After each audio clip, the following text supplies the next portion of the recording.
heavyweights ahead of Saturday governorship election.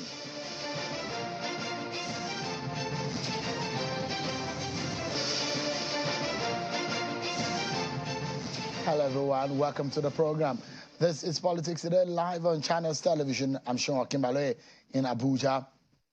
Let's begin by letting you know what happened today in preparations for the Saturday governorship election. The chairman of the Independent National Electoral Commission, INEC, Professor Mahmoud Yakubu, and the National Security Advisor, Major General Babangida Muguno, are asking political parties and their supporters to shun violence. They gave the appeal today during the Interagency Consultative Committee meeting on election security. The INEC chairman implored political parties and their candidates and their supporters as well to see the election as a contest, not war. Take a listen to them. I wish to express the Commission's appreciation to the security agencies and other members of ICSES for the professionalism of personnel and the generally peaceful conduct of the last election. We look forward to improved performance in the election holding this weekend. The governorship election will hold in 28 states of the Federation. As we are aware, governorship elections in 8 states, Anambra, Bayelsa, Edo, Ekiti, Imo, Kogi, Ondo, and Osun states are held off-cycle and therefore not conducted during the general election. However, elections will be conducted for all the 993 state constituencies nationwide. Our state offices have made available to the Nigeria Police Force, being the lead agency in election security, the delimitation details for both the governorship and state assembly elections, including locations of polling units and collation centers. On that basis, we expect a coordinated deployment plan in synergy with other security, intelligence, law enforcement, and safety agencies. That is the INEC chairman, Professor Mahmoud Yakubu. He wasn't the only person who spoke. The NSA, the National Security Advisor, also spoke about the issue of security, basically appealing to Nigerians and politicians to shun violence. Take a listen to the NSA. Of course, the elections we're going into on Saturday are going to be much more complicated. Contextually, they're going to be different. Because first of all, we're going to have 1,021 constituencies, meaning we're going to have more people interested, more people voting, more collation centers, and obviously the dynamics will be much more different than the elections that were just concluded.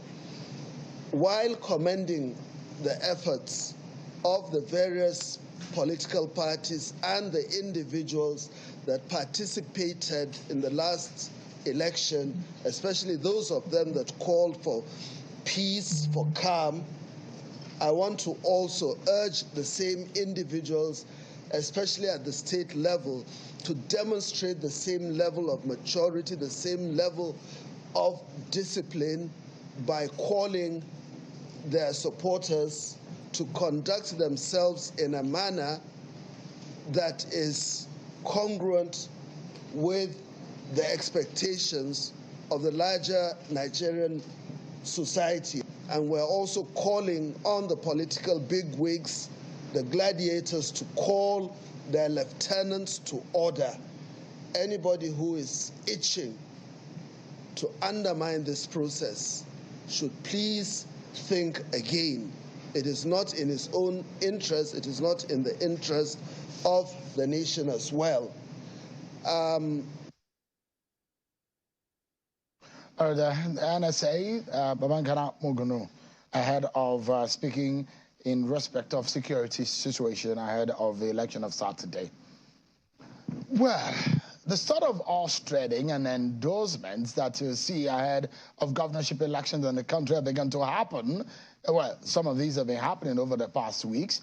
Some obedience movement members in Benue State are rooting for the PDP governorship candidate in Benue State, while the governor of Lagos State, Babajide Sanwo-Olu, is also getting some support from some other political parties, and some candidates are already endorsing him.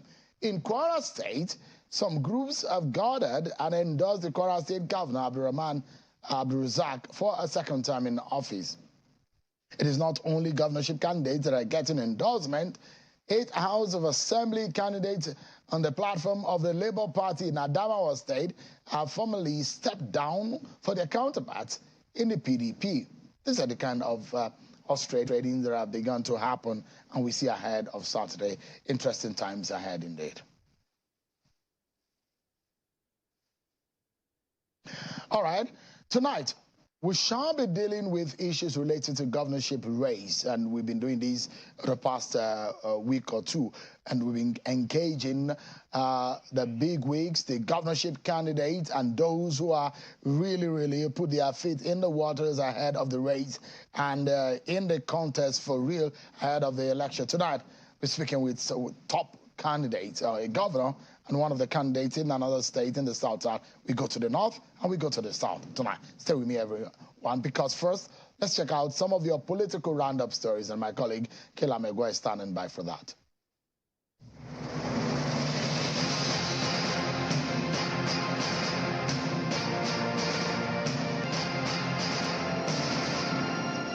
Thank you, Sheung. Good evening, I am Kayla Megwa, and these are your political roundup stories for today. Ahead of the March 18 governorship and House of Assembly elections, some groups in Kwara State have endorsed the Kwara State Governor, Abdulrahman Abdulrazak, for a second term in office. The group, consisting of APC female cabinet members, moved around major roads in support and readiness to mobilize women across the state to re-elect the state governor, as they expressed their gratitude to the governor for giving them the opportunity to showcase in his administration. A coalition of opposition political parties in Kana local government area of Rivers State have raised an alarm over an alleged rigging plot by the People's Democratic Party and the Independent National Electoral Commission. This alarm was raised during a press briefing in Port Harcourt, the Rivers State capital, on Monday. Speaking on behalf of the parties, which comprise of the APC, ZLP, AAC, and SDP, spokesman of the coalition, Sudo Mwiyo, pointed accusing fingers at INEC, who he accused of being in cahoots with the PDP in the state. The governorship candidate of the African Democratic Congress in Ogun State, Mr. Olubiyi Otegbeye, has promised the residents of Odogulu local government area of Ogun State that his administration will provide the dividends of democracy if voted in as the next governor of the state. Mr. Otegbeye, who made the promise while addressing the people of the local government area, assures them that his administration will provide quality infrastructure and ensure all abandoned projects are completed. 94 support groups under the aegis of the Coalition of Obedience have endorsed the governorship candidate of the People's Democratic Party in Benue State, Mr. Titus Uba. Coordinator of the group, Mr. Mweze Chukwuemeka, while declaring the group's support for the PDP at the government house in Makurdi, told Governor Samuel Ortom that the members across 94 groups that worked for Peter Obi in the last presidential election came together and took the decision to ensure that Uba emerges as the governor of Benue State. Ahead of the governorship and State House of Assembly election in Abia State, persons living with disabilities in the state have declared their support for the governorship candidate of the All Progressives Grand Alliance, Professor Gregory Ibe. The group, under the aegis of the Abia State chapter of the Association of Persons Living with Disabilities, expressed their confidence in Professor Ibe and his ability to transform the state. The Accord Party candidate for the Ogba Egbema Ndoni constituency 2 seat in Rivers State House of Assembly has been kidnapped by gunmen in the state. Chukwudi Obunna, who was running for office in the rescheduled March 18 election, was reportedly dragged out of his vehicle by gunmen on Monday night around the Rumigbo area of Port Harcourt. A member of the Obunna family, Ifa Kamwaka, who is a cousin to the candidate, confirmed the incident to journalists. While our correspondent contacted the police, the public relations officer of the command, Grace Eringe Koko, confirmed that the police are aware of the situation and have ordered a full investigation into the case. And in Borno State, the Labour Party governorship candidate in the state, Mr. Ibrahim Michelia, has decried the alleged unhealthy campaign utterances being perpetrated by the current governor of Borno State, Professor Babagana Zulum, who is the APC governor governorship candidate in the March 18 governorship election in the state. Speaking at a media briefing on the campaign pattern by the APC governorship candidate in the state, Captain Michelia says there's need for the electorate in Borno State to vote under a peaceful atmosphere. The governorship candidate of the Social Democratic Party, Barrister Michael Lana, has stepped down his ambition and endorsed the candidacy of Governor Seyi Makinde of the People's Democratic Party. This is coming weeks after a faction of the party endorsed Governor Makinde as the governorship candidate. Addressing journalists in Ibadan, the Oyo state capital, Prince Lana alleged the party at the state level sold out and declared for the opposition without the consent of other stakeholders in the party. The Imo State Governor, Hope Uzodinma, has been reacting to the ongoing industrial action initiated by the national leadership of the Nigeria Labour Congress in the state following alleged brutalization of his members during the botched delegate congress in the state. Addressing newsmen in Owerri, the Imo State capital, Governor Uzodinma says it's unfortunate that additional hardship is meted out upon citizens aside the present fuel and cash situation. He says even though the strike action is only effective in the power sector in the state, his administration, since assumption of office, has maintained and is still maintaining a good working relationship with the labor union and workers in the state. So I want to call every stakeholder to order, to understand where governance is required and where politics should be played. I have no doubt that people will want to contest and win elections. Even some will want to come here to take over from me. But they should follow due process. Those are your political roundup stories for the day. It's back to you, Sheon.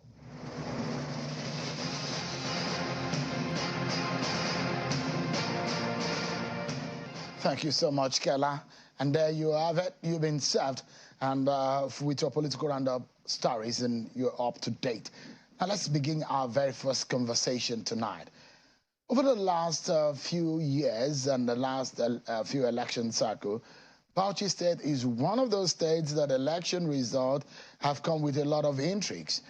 The results from Bauchi State have sometimes determined who becomes the president. Usually, we've seen where opposition has also won in that state, and sometimes we've seen the incumbent party at the center winning in Bauchi State.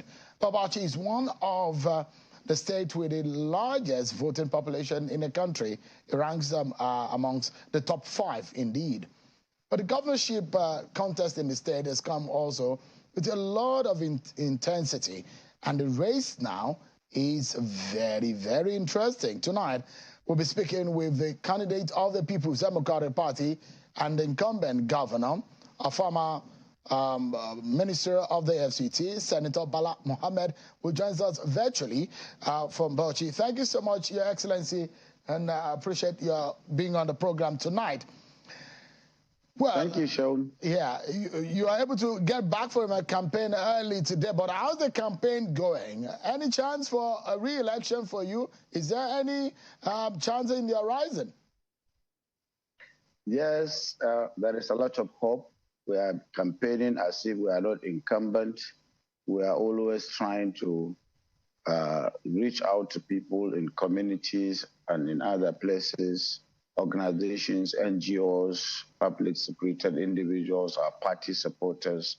We are campaigning across the board to ensure that we carry everybody along, alongside the thing that we are doing so that we can come back in the spirit of continuity. Well, I mean, is this looking tougher than your first election in Bauchi?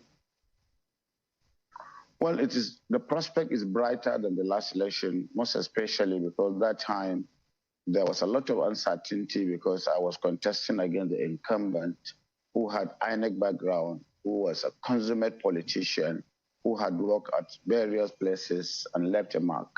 But this time around, I'm working against some forces, some from the National Assembly, some from the military especially, who are using force and other devices. And so it is completely a different scenario, but certainly we believe the prospect of winning is very, very high.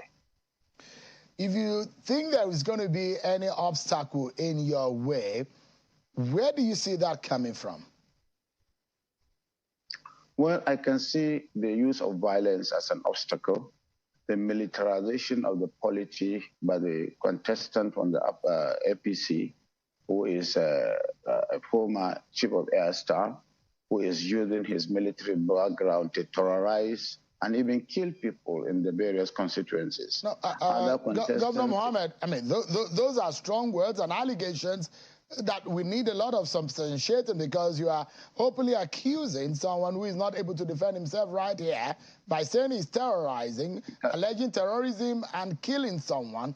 These are very grievous allegations that you are making, except if you have, of course, evidence to prove what you're saying. But if not, I mean, I'd like for us to stay on the facts. Okay. On the facts, anywhere he went, 3 people were killed. And so in Akuyam, in Mr. Local Government, there were shootings and 2 people died. In Algaleri, my local government, 2 places, people were maimed, and in my village, 1 or 2 people died. And in Toro, there was a lot of gunshots when he was going around. What I'm saying, all the other candidates have gone around. I have been to all the local governments. I slept in every local government, and there was not any incident. The NNPP did the same thing, the PRP, but certainly during his own rounds, it's reported, and you can confirm from your reporters here on the media, that there were reported deaths. And I agree with you, I should not preempt the findings of the police, but certainly during the campaign of the APC gubernatorial candidate, lives were lost and properties destroyed. And there were alleged shooting by some cyber military officers working with him, which we found very absurd and unbecoming. Those are very strong allegations, but of course, so that we can clear the air, and of course, I mean, it's so sad that people's lives are lost in an election period. It just brings back the memory of the 2011 election, where we saw some deaths in Bauchi, and nobody is expecting that kind of scenario to ever happen again. We do not need any bloodshed for the sake of an election in this country. But I'd like you to respond to this, Governor Mohammed. This is a statement from Air Marshal Sadiq Abubakar, your opponent of the APC. I'd like you to listen to him, and I'll get your response to what he said. And this is where he's saying that you are, in fact, the one behind all of this violence. Take a listen to him. I want to finally appeal to our APC supporters. Don't be distracted by these fictitious claims of the PDP. As a state, we are united that this government has failed and that we are going to send the government packing by the special grace of God on the 18th of March. The people will speak, and on that day, I hope they will not come out with tax, because we are also monitoring what they are doing. And I know there's likelihood that they might end up coming out with tax. But I'm sure the security agencies that we have are equal to the task. They are also monitoring everybody. And I want to call my supporters, APC supporters, wherever they are in Bauchi State, not to shed anybody's blood and not to take anybody's life. And I challenge the governor to make this simple sentence, if he can.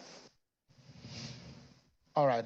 So, Governor, that is on one hand what Mr. Sadiq Abubakar said. There is another part relating to the violence that we've seen, which I would like to also listen to. And this is what he said.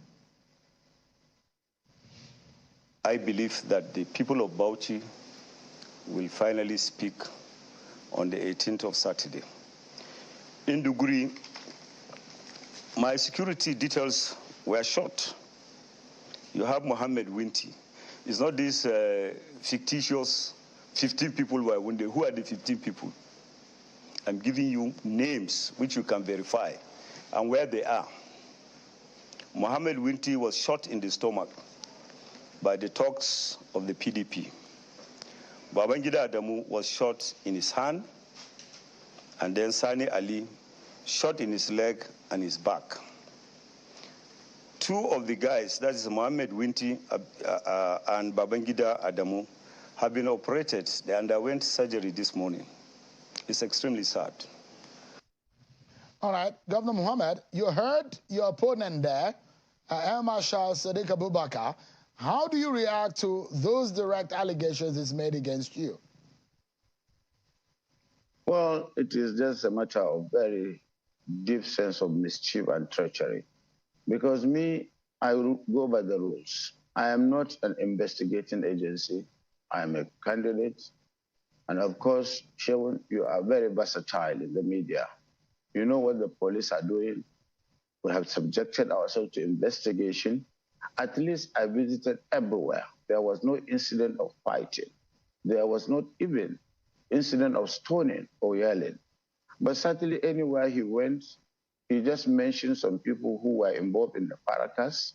He carried a serving member of the Federal House of Representatives to my village who carried vehicles full of thugs and hoodlums and charlatans with guns, following people into their houses. And of course, they have been invited to come and account for this. And that is why the police have declared one of his members wanted, because they believe they are above the law. They believe they can unleash terror on people. And to me, the decision to be made on the 18th of this month is very, very auspicious. I'm waiting for this day because there is no failure associated with me. My pedigree and antecedents are there as a politician from the NCT, as a civil servant, and where I found Bauchi and where it is today. Definitely all this campaign of propaganda, or campaign of calumny will not serve him anything. Definitely, from all indications, he's the one planning thuggery and violence, and he's trying to just create a decoy so that people would think it's the PDP. If we had any history of violence, it would have been seen when we are campaigning. Why is it that it's only during his own campaign trail that you witness violence and all this unpleasant development? But certainly, the police are investigating and they have declared one of their own wanted. And the people who died, they are there. And of course, we have gone on the commiseration and visit and so on and so forth. Most of them are on the run because you don't campaign with hundreds of talks imported from somewhere, not within the state, and you think that the police will not know. If there was any invitation from the police to me, I will go there. On that fateful day that it happened in my village, we were all gathered at the police headquarters and we signed peace accord across all the gubernatorial candidates. But he chose not to be there. He decided to refuse to sign the peace accord because he does not have anything peaceful. He decided to go to my village and unleash that havoc. But certainly, as I said, I will not preempt the investigation of the police, who have so far done very well. We didn't expect them to do as well as they are doing, because in spite of his boasting that he is a military general, that he will take the state by force, you can see one of them is on the run. And certainly, I have even challenged the police to call him and take statements from him and take statements from me. I cannot see any reason why a retired general will be going with armed military people or with live bullets. There is no politician that will not go for a campaign and he will hear unpleasant noises or shouts. All right. That Bamawi, we are not Governor, doing, and so on and so on. Governor, so that yes, we're not dwelling too much on one issue because there are several issues. So you've written to the you've written to President Buhari, and yes, I was coming to that. Yeah, you wrote to President Buhari for help. Does it look like things have gotten out of your hand as the chief security officer? What exactly are you asking the president to do for you? We are asking him to intervene. It is not only me, all the political parties, because he appears to be having his way with the security agencies, especially the military ones, because right now people are coming into town on motorcycles, on military vehicles, terrorizing youth groups and the rest, and threatening them that they should not come out and cast their vote and wait, because they are working for Sadiq Baba Abubakar. He himself is bragging in his campaign and what have you, and his advertorial, that he is going to use the military to come into power. I believe March 28th will prove everybody right. We wrote to the police, and also the Association of Political Parties have written. You have seen the advertorial. It is not just me, it's all of us, because we have never had it so bad until when he came into politics and thinking that his failed antecedent as a military general from the air will make him win election by bringing the military to terrorize. So Mr. Governor, let's quickly move. I'll go into politics quickly and then dwell on what you plan to do should you be re-elected as governor, and we'll do a quick assessment of your first time in office, which your opponent described as a failure. But we'll allow you to be able to tell the people of Bauchi and Nigerians what you have been able to do in those years. First and foremost, what is going on? It does look like you have political opponent. Not only internally, you have them externally also, outside of your party. And there are those who are angry with you in your party. There are those leaders of the PDP who are not working with you. What has gone wrong? Most of those people that have ganged up with Air Marshal Sadiq Baba Abubakar are not members of my party. There are people like the former Governor Adamu Muazu, who's proposed right from the onset that he was not supporting me, but he would support the PDP presidential candidate, and as well as the former Speaker of the House of Representatives, who is with the presidential candidate of the PDP and not with me. That is very all right. That is exercising their universal suffrage. I don't take them as anything that will make or mar my own election, because they had never supported me even when I came at the onset. In fact, Dogara benefited from my goodwill to win election when the former governor chased him and his elves out of Bauchi, and I was able to give him a platform on the PDP. As usual with him, he defected as soon as he won. So I don't have any problem. The same forces or the same stakeholders that I have are still around, and they are working very hard with me. You can see how far we have won. We won 7 House of Rep seats and 2 senatorial seats. And of course, with or without them. And of course, our presidential candidate won with about 115,000 votes in Bauchi. Ours is just a day of waiting to be announced, because we believe these people have never been with me, and I am now counting on their support. Certainly, politics is full of this. I can never be on the same seat with those people who believe politics is an opportunity. Leadership is an avenue where you will gang up and take the common resources or commonwealth of the people. We have different approach to government. I have tried my best to provide a platform where we will come and renew and build a new Bauchi, but that is not what they want. They want to settle scores. Maadu will want to settle scores with me because I defeated him in 2007 trying to become senator. Of course, I have apologized to him as a younger brother and pleaded with him to come and be with me, but he wants to take his pound of flesh. The other is an old man here who was dethroned as a waziri, and he is also trying to take his pound of flesh, because I don't mind if he tried to, but he will not succeed because he was dethroned by the emir, as well as other disgruntled elements who have no political value or capital to affect my victory by the grace of God. So, I mean, in all of these struggles that you're going through politically, when you have your party men and women who are working against you internally, and you have the opposition also trying to eyeing your seat, it's a tough one. But the vote will be from the people of the state. What would you be telling them, or what are you going to tell them tonight that will make you deserving of their votes on Saturday? What would you say you have done that will be enough to convince them to vote for you?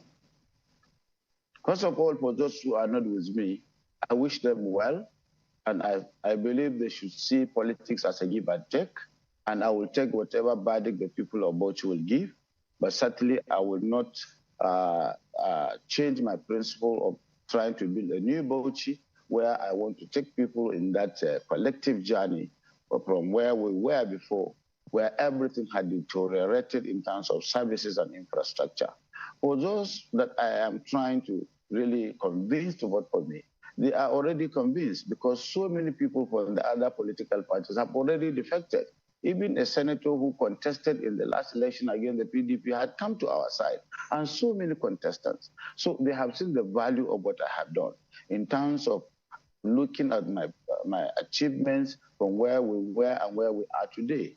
In education, we have the reputation or the bad reputation of having the highest number of out-of-school children, 1.7 million. I came within 3 years, I built over 5,000 classrooms. They are all there in the nook and corners of Bauchi.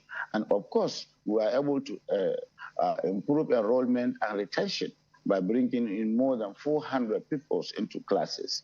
And of course, in terms of health, we built over 1,000 clinics and then hospitals in each district of the state after the declaration of emergency on health. We are doing very well because our diagnostic equipment in our specialist hospital is the best in the region. People are coming from Jos, where they had the history of having the best teaching hospital, to Bauchi because of what we have done.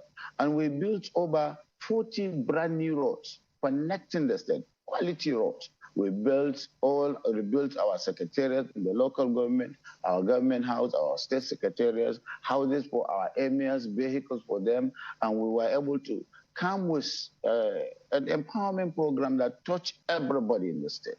In agriculture, fertilizer is no longer an issue because our blending plant has enough fertilizer for the oncoming rainy season. We are doing so well based on plan. We had the baseline study of where Bauchi it was and where we want to take it and how we will take it with little resources. And people have seen the Bauchi renewal that is tangible and measurable. They have seen that we are really doing very well in terms of infrastructure delivery. Even in terms of human capital, we are paying salaries and pension. We inherited 2.27 billion naira debt in terms of our gratuity. We have reduced 5 billion, but we have imbibed the contributory pension to be able to access money from PENCOM to defray all the indebtedness, which was based on the debt left by 3 successive administrations. We are paying salaries and wage and pension as and when due. And of course, what is remaining is the human capital that we are so much behind in the areas of health and education. We need more teachers. We need more primary nurses and doctors. We have just employed about 100. Mind you, Shehu, when I came, we had only 50 doctors in Bauchi. Now we have 150. And of course, we are working steadily. And we are not so much indebted. I am using good procurement regime to ensure that there is price competitiveness. And we really took over from a government that had so much abandoned projects. We completed all of them. And we started new one in the spirit of dynamism and continuity. So we want continuity. We want to build a new Bauchi so that we can catch up with our neighbors. We don't want to go into acrimony and vengeance and enmity. I'm calling even my detractors to see the best that I have done in Bauchi and the journey that I have taken people. Governor, let me ask you. That they will be able. Yeah. Let me touch on the issue of economy. You have listed a lot of wide-ranging projects and the initiative that you have brought to bear. But Bauchi State is one of the states with the highest foreign debt in the country. Yeah. How did it get there? And I mean, it has increased in the last 3 years, and it's not stopping. How do you hope to stem this? What are the things that you are creating to ensure that you are able to tame the rising debt profile of the state? And these are some of the things that the opponents are criticizing you for, that you have dragged the state into an enormous debt. This is why I said there is a lot of mischief and misdemeanor. Since I came, I have not taken one foreign debt. Shehu, to take a foreign debt, you have to be part of the federal government borrowing plan. Your own borrowing has to go to the National Assembly and it has to be approved. I have inherited foreign debt, and why it is increased in the last 4 years, it is the water project that was taken by the previous administration, which we have implemented and provided the water needs of Bauchi metropolis for the next 50 years, amounting to $67 million. We have utilized it effectively. All the foreign debt that people are talking about were not taken by Bala Mohammed. We inherited them, and we didn't even restructure our foreign debts or our local debts. We are living up to the obligations so that we'll be able to defray the indebtedness. Up to this moment, our threshold in terms of debt ratio that we have, in fact, in terms of accessing other loans are still there because we have not exceeded our threshold for borrowing. I agree we are a big state, But all the debts that people are talking are either debt given to each state by the magnanimity of the federal government or debt taken by the previous administration that were overpriced in terms of building airport, building hospitals, doing the university with the previous administration have taken. And I'm paying.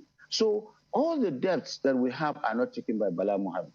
I know the importance of making sure if that is the case, Governor, what are you doing to stem it? Because, I mean, to ensure that the state is able to meet its obligation and be able to pay off the debts. I have raised the IGR of the state. I inherited a state that was docile. Only 300 million being generated as IGR. I have raised it to 1.2 billion, 1.5 billion, sometimes 1 billion monthly. And that is what I amortize and access loan, even from commercial bank, to build all this infrastructure. Because we are found to be economically viable. We are found to be bankable. I am using the banks and other financial institutions to access money that we can pay. I have never abdicated as a government from paying our obligation to all those borrowing institutions.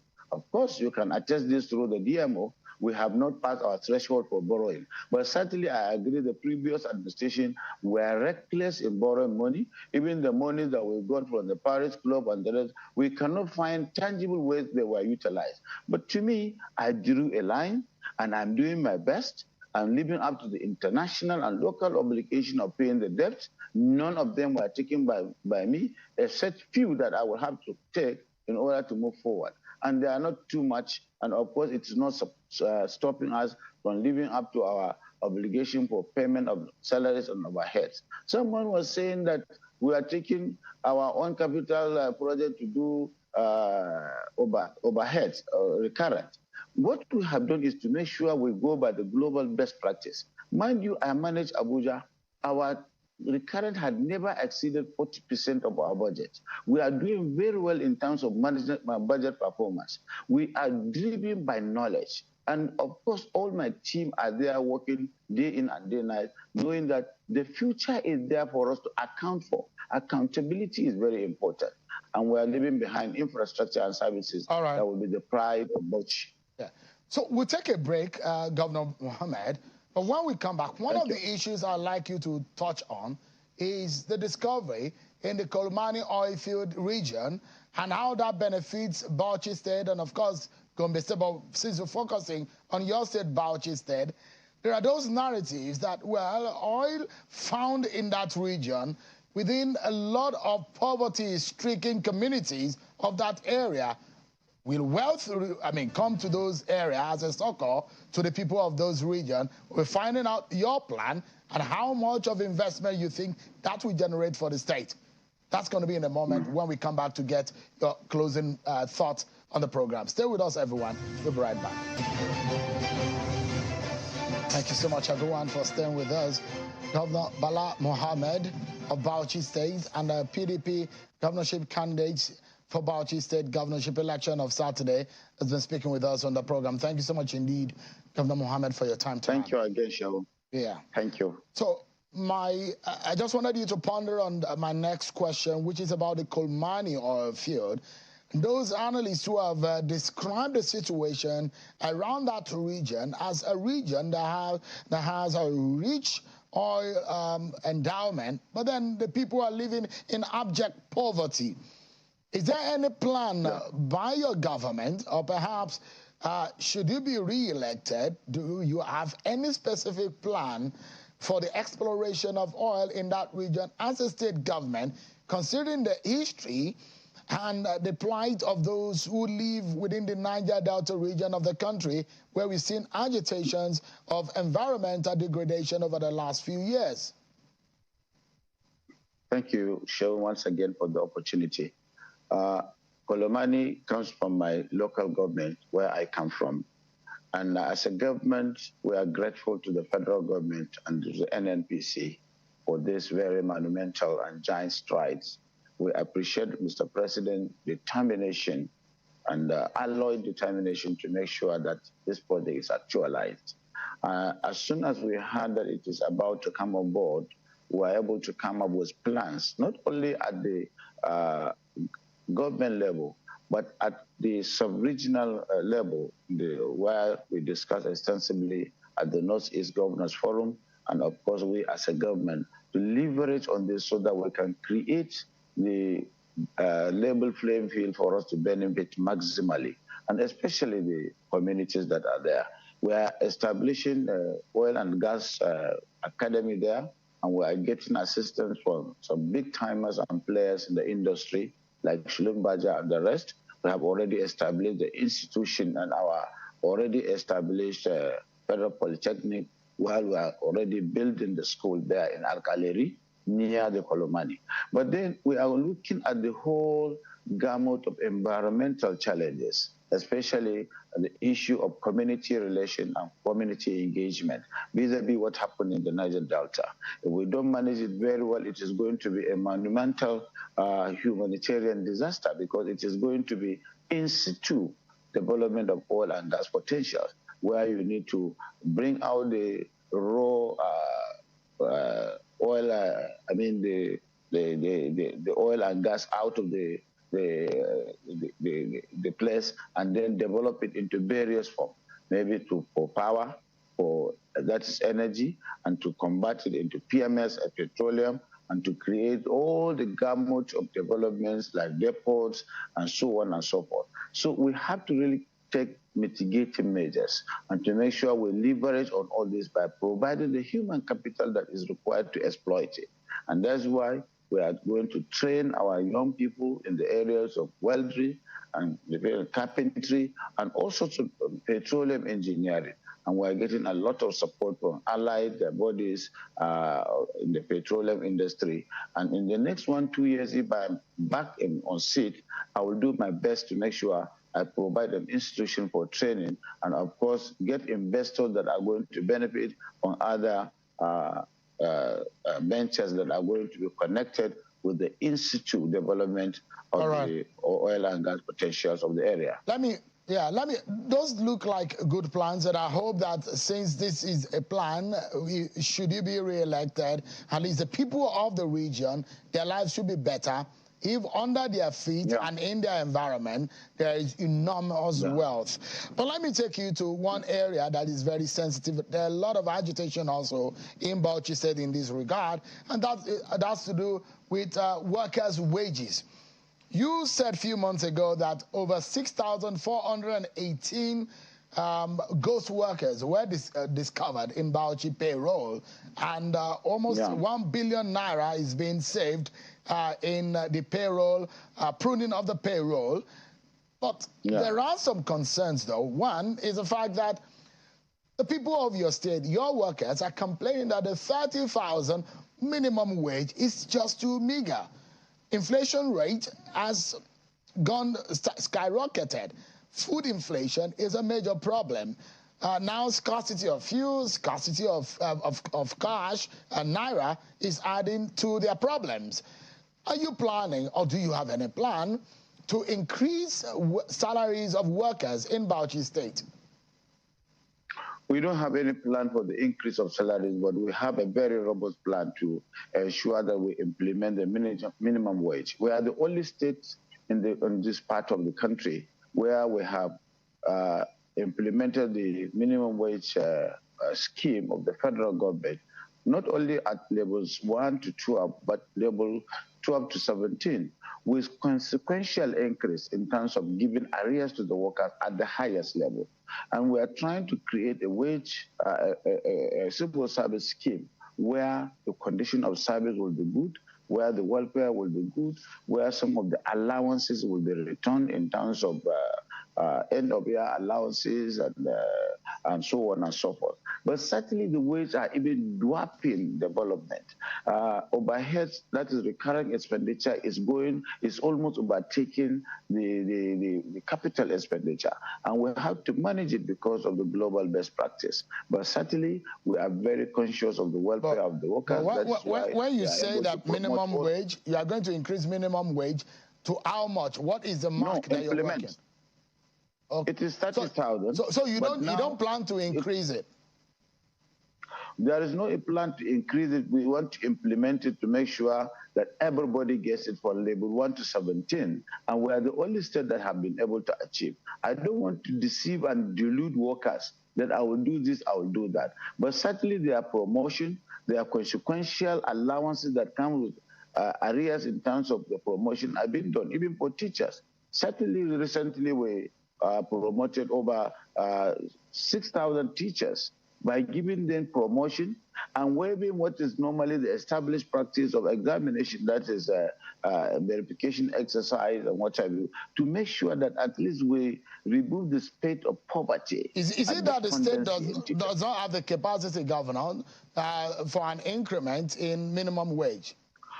We don't have, because we look at our indebtedness. We have just spoken of our indebtedness and our debts, so that we can be within the threshold of be able to pay the debt that have been taken, as well as pay remuneration as and when due before the 30th of every month. All right. And so we have to look at everything collectively, but certainly we want to improve on the year of service from 60 to 65. Okay. Because after all, we have problem of human capital. All right. And of course, we make sure that what is due to the workers is given to them as and when due. Now, I'm very sure you must have heard this, that those of the workers in Bauchi State who are still complaining that they are being owed salaries. You have insisted that you're not owing anyone, but the workers, some of them are saying, since I can tell you where this thing comes. We have a problem with our own biometrics in terms of the ministry, the MDS department and agencies. We have not decentralized the payment of salaries to the ministry's department of agencies. Local governments have minimal or maximum autonomy to pay their salaries. There is no complaint from anyone. But anywhere, even in the FCT where I was, there will be 1 or 2 cases where the issue of variation order, I was a personal officer where you are given promotion and then it is not implemented. And your name may be exited either because of the year of service that you have imputed wrongly. We have computerized our payroll. We have computerized our nominal roll in such a manner that if there is any minimal misdemeanor, it will be exited automatically and it will be subjected to manual verification. We have to go by the rules. Certainly, I will not emphasize the issue of 1 or 2 cases, which is normal in any service. But we as a government, there have never been any deliberate policy of not paying salaries like other states do for any month for any person, except it is exited by the computerization of the system and by the system. All right. But certainly there is not any deliberate plan. Finally, still have a long list of questions, but this is going to be the final one for you, Governor Mohammed. I mean, should you be re-elected as governor, what would you like Bauchi to be noted for or to be known for? I mean, every state should have its own identity. I mean, in the Second Republic and the Third Republic, there are regions of the country that you can identify with one aspect of the economy or the other. Bauchi State is such a state with enormous landmass and enormous population and potential. Now, Kolomani is also there. What should we be looking forward to that Bauchi should be noted for? Do you have such a plan? Already God has made us to be noted for oil and gas. What we want to do as a state, we have taken our best line studies on agriculture. And we have come up with a very robust agri-policy that is going to encourage Nigerians, irrespective of their backgrounds, members of the international community to come and farm, because we have the largest, rich, loamy soil in Bauchi that can be used for agriculture, that is running fallow. And we want to make sure we do agriculture in a manner that will serve the region or the sub-region. Of course, even at the moment, we are a rice state, only that we don't make noise. We have so many rice mills, so we want to be known for agriculture. Are you there? Somebody has come in. SOS. Sorry, apologies for that. Certainly, certainly we want to do a lot of mechanized farming, and we want to do it in such a manner. Already we have started. We have given somebody from Kano 10,000 hectares. We have given another one 10,000 hectares. We were leveraging on the CBN framework of taking money out district by district, senatorial by district, but we want to do farming. And we will now create the marketing and the value chain around those crops. Already in terms of sesame, we produce sesame more than any state of the Federation, up to the tune of $1 billion, but we don't benefit from the value chain. So definitely my way forward is to see that agriculture is given so much emphasis. We have trained over 1,000 young agriculturalists, and we are going to leverage on NEPAD, AUDA, and other international organizations to give them soft loan to be able to farm. All right, and Governor Mohammed. Create. Yeah. Oh, thank you. Yeah, we are totally out of time. But thank you so much. You've made this promise tonight. You've set out your plan. Should you be re-elected, we keep this tape, and we probably will be asking you in another few weeks or months so that the people of Bauchi... I will not fail you, and I will not fail the people of Bauchi and Nigeria. Thank you, Shehu. I wish you the very best. Thank you so much indeed for your time tonight. Thank you. Thank you very much. Governor Bala Mohammed, the PDP governorship candidate in the race of Saturday election. Let's switch gears now and let's go to the south region of the country, specifically in Cross River State, and we'll be speaking with the All Progressives Congress governorship candidate, Prince Bassey Otu, who joins us virtually live from Calabar. Thank you so much, Prince Otu, for joining us tonight. How are you doing today, and how is the campaign coming?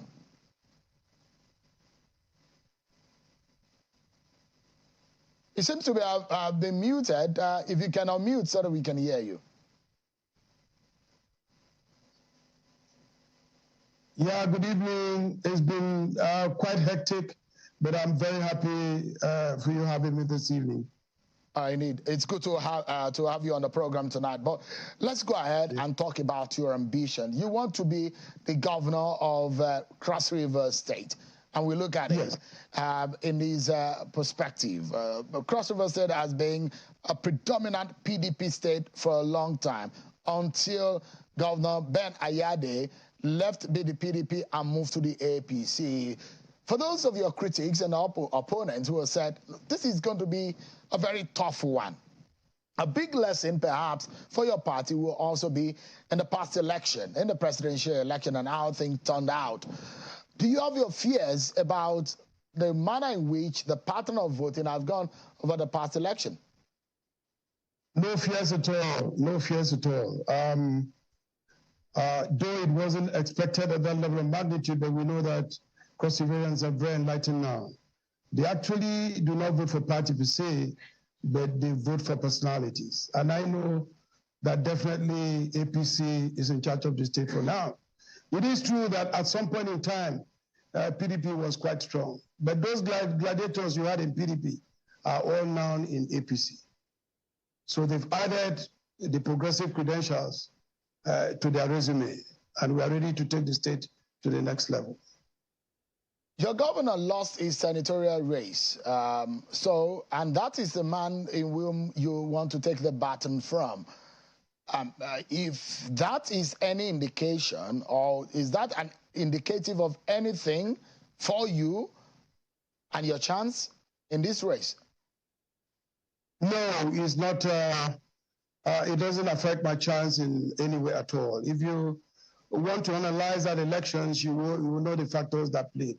But they're quite different here, actually. The challenges of government is different. Each government has its own perspective. The incoming one is about the people. That's why we have the People First Manifesto. And the programs we put there, Cross Riverians know that this is the only pathfinder. This is just the roadmap to taking Cross River back to where it was before, and even the flocking to contemporary times. So as far as I'm concerned, those elections have nothing to play in this particular one. There are two different elections, and we are ready to take this one. So, I mean, for those who say that Cross River State are obedient in some way, you agree with them? Some of those obedience are across parties. They know who to vote for in any of the elections. That I can assure you. But that wave does not bother you in any way, does it? No, it doesn't.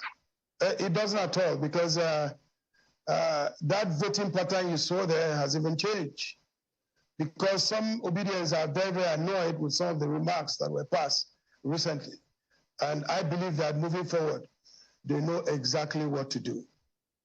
So let's look at it. So your party, the APC, is the ruling party that have had sway for a few years before. I mean, since for over a year now, since Governor Ben Ayade crossed to the APC. So yes. What have you been telling your people about the APC and Governor Ayade? Well, what I've been telling my people is that any government that is supposed to take over from where he stopped must be a progressive government. And then we've come with our programs. We are scaling up the agricultural industrial revolution, which he has put primary processes all over the place. You know, before now, we really did not have a primary productive economy. Everyone coming out of school was looking at the civil service, but either at the state level or the federal level to go and get some level of employment. But now we have big processing plants. We have the rice mill, which most of our young people coming out from school are beginning to go into rice planting. Some are going to maize, some cocoa. Some are even doing rubber. And the incoming government is going to scale up all that in all ramifications, because we're looking to do 50,000 hectares of each of those commodities added to what it was before. And we're looking as agric as a prosperity driver in the incoming government. We're looking to add 25% to our GDP year in, year out. We're looking to increase every household income by 10%. By the time our sectoral documents will come out, people will see that, yes, our liquidity position will improve. We'll be able to renegotiate our loans. And then we'll move on to very big things. All right. That I can assure. So before we get into details of what you plan to do, you have a track record as a politician. You've served in the National Assembly before. What does those track records, what does it say in relation to your ambition now? Well, it speaks volumes. You know, I believe that for a man who is seeking for public offices, his antecedents should speak more for him than any other thing. I've been in the House of Reps for 2 terms. I was chairman Petroleum Upstream, and I met 31% of Nigerians in that sector. I discovered that that was the mainstay of the Nigerian economy. And we couldn't live in the hands of foreigners. So I came up with the indigenous petroleum producers. We came up with a bill, the local content bill. I sponsored that bill. I know when I was sponsoring that bill, there was a lot of pressure not to pass that bill, but I did. At the end of the day, the bill turned to an act, which is now the Nigerian Content Development Act. If you look at the agency that bill has produced, it has the biggest budget among almost all the MDAs you're going to think of. I met 31% of Nigerians in the sector. Today, we have almost 91% of Nigerians in that sector. I was then moved to the Senate. And when I was moved to the Senate, I was first chairman of the Senate Committee on Finance and then Senate Committee on Banking. I also look at because when I go, I'm a problem solver. I try to look at what is the greatest issue and then resolve it. And what I met there on ground was the fact that people's savings were going on the ground. People would put in their life savings, and then before you know it, that bank has gone to the ground, and then NDDC would take so many years to pay back just what I would say a percentage, a pittance of what those people have put there. I decided to collaborate with all the sector, the people in the banking sector, and we came up with prudential banking system, which if one bank is going down, another bank picks it up. And ever since I left Senate as chairman Senate Committee on Banking, this is about 8 years ago going now, I don't know, no bank has ever gone down. It is such antecedent, it is such experience that is needed actually to take such responsibilities as being the governor of Cross River State. Because we want to take in terms of capacity, the answers of the parliament don't lie. I believe that Nigerians across board can testify that, yes, I'm equal to the task. All right, let's take a quick break. Prince Otu, we'll go on a commercial break, but when we come back, there are a lot of problems in Cross River State, and anyone who becomes the next governor will have to have a plan, a clear idea on how to resolve some of these issues. And these are some of the challenges I will be putting before you tonight. Whether or not you have solutions for them, that's going to be after we return from this break, everyone. Join us again. Prince Bassey Otu He's the governorship candidate of the APC in Cross River State, and he's been with us on the program tonight, speaking about his ambition and his manifesto. Thank you so much, Prince Otu, for your time. First and foremost, this is, I've personally visited the Akpabuyo area of Cross River State, and I've had a first-hand engagement with some of the returnees, those who are now internally displaced in that state, the Bakassi people and the Kuchingaro people. And these are the plight of original citizens and indigents of Cross River State. Before we go into all of those other ideas that you have, do you have any plans to settle these people and settle them once and for all? They are in dire need of succor. Yes, there are plans. But you see, I'm happy you were able to go through that area and see the pains that we bear as Cross Riverians. No referendum, no plebiscite was taken when our lands were ceded to another country. And besides that, the literal nature of that seizure now turned us to what one would call a landlocked state. We lost our revenue potential in terms of oil generation. And then we have people living in their own land, leaving their ancestral grounds as refugees. It's very unfortunate indeed. It will be a prime focus of this government to make sure that we seek a redress of this particular anomaly, starting from United Nations right down to Nigeria, because we cannot be treated this way. But Mr. Otu, I don't know if you have since looked at the document. It was an international agreement that's been made. I don't know if it has been domesticated just yet. Has it? Up till now, that Greenpeace Treaty has not been domesticated. So that's one of the problems. It is not, and we don't think it will ever be.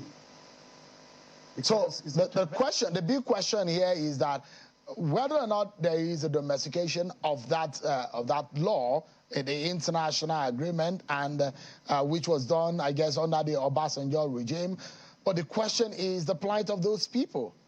Do you really have a specific plan, maybe in the immediate and a permanent settlement for them? Do you have any of those?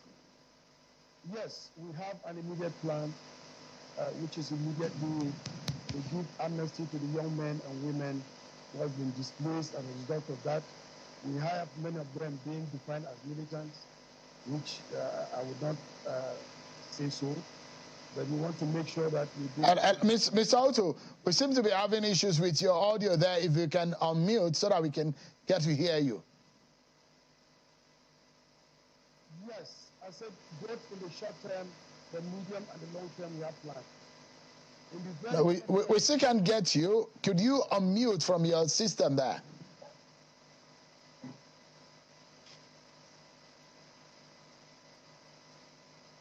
Can you hear me now? Yeah, I think we can hear you now. All right. I said both in the short, the medium, and the long term, we have plans put in place. We will need to rehabilitate our people, especially the youth, almost immediately. Most of them now are being defined as militants, which I will not think so. It's a result of the displacement that we have all these social anomalies. But that we are going to work on it. For the other elderly and the people who really do not have roofs over their heads, this government tried to put on some structures, which wasn't enough at all. We are going to do a lot more to make sure that these people are truly accommodated. Because I wanted a specific, rather than the generic you're going to do or you have plans, are there specific in the first, in the immediate? How many people do you think? What are you going to do for them? Are you building settlements? What exactly, in what sense? They need to know, if they're watching right now, they need to have the specific plan and commitment should he be elected. The specific plan one has, one, is to hold the federal government and the United Nations responsible. Two, as a state, we are going to put forward in the budget how to accommodate and resettle these people. And if you look at these things are not things you do in one day. But definitely within a defined period, we are going to create some impacts, which the people themselves will understand. But to have a program, yes, we have a program for them. If you check our manifesto has stated clearly that it is the people first manifesto. And the government we are going to put in place is a stakeholder government, which we are going to hold talks, proper synergy with all segments of Cross River State. And they are part and parcel of it. We'll sit down with them, they will tell us what is their priority, and government will immediately work on it. That I can give every assurance. So let me quickly take you on two issues quickly. One is on the economy and is on the debt issue, because if you had a debt burden that you will be inheriting should be elected, you must have a plan, because this is going to also be some kind of roadblock in you achieving your aims and objective. We understand that the debt profile of Cross River State, the external debt is about $279 million US, and external debt being in the region of about 190 something million US dollars. But in total, we understand that the total debt profile of the state is about over 200 billion naira. How do you hope to deal with that? Do you have any plan to offset that? Yes, we have a plan. I've looked at the debt burden is quite heavy, but we are going to actually put in place a proper economy. And as an ex-banker, I believe that my challenge is to make sure we put a robust, pragmatic economy in place. I've studied those debts very well. I've seen where there are certain defaults that are not caused by the state. Some of those debts they are talking about, because it is very clear when you're giving out loans, there are steps to follow.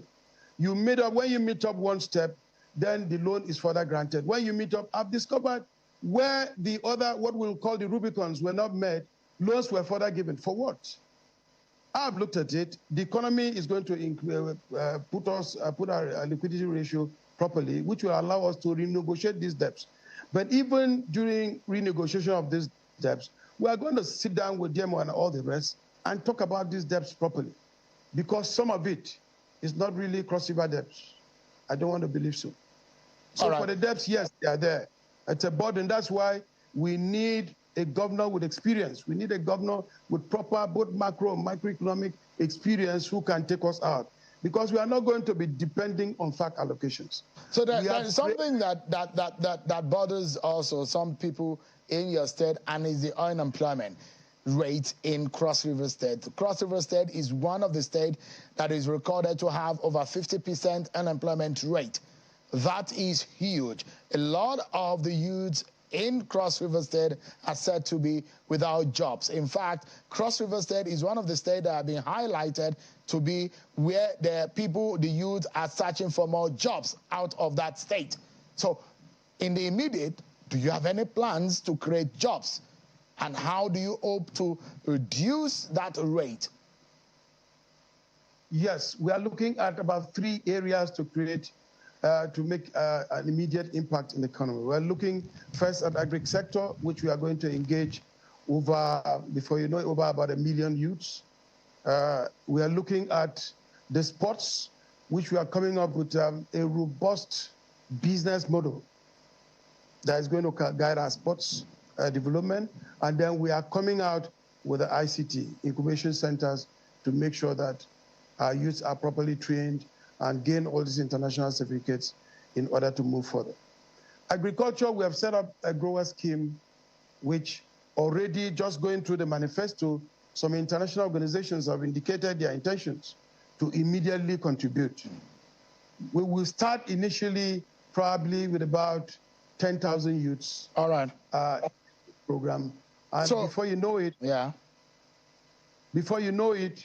the moment that sector takes off, this will drive in the techpreneurs who will come in with venture capital development, and the economy will kick off. All right. We need to close now, but just in 20 seconds or less, if you can, the question I asked the last guest on this program, and I do believe, I'm one of the believers that every state should have their own identity. One thing that they'll give to the center or they give to the world as what they produce we need to be producing, and every 36 state of the Federation should have that agenda. Should you be elected governor of Cross River State, what would you like Cross River State to be noted for? Well, Cross River State is going to be noted for 3 things. It will not be one. Oil palm, cocoa, and rice. All right. We'll be looking forward to the election, and I wish you the very best in the race. Senator Prince Bassey Otu, a governorship candidate of the APC. Thank you so much indeed for your time tonight, and I wish you the very best. Thank you. Thank you very much, Cheryl. Thank you very much. Well, that's our show for tonight, everyone. Many thanks for watching. I'll see you tomorrow again at 7. Bye-bye.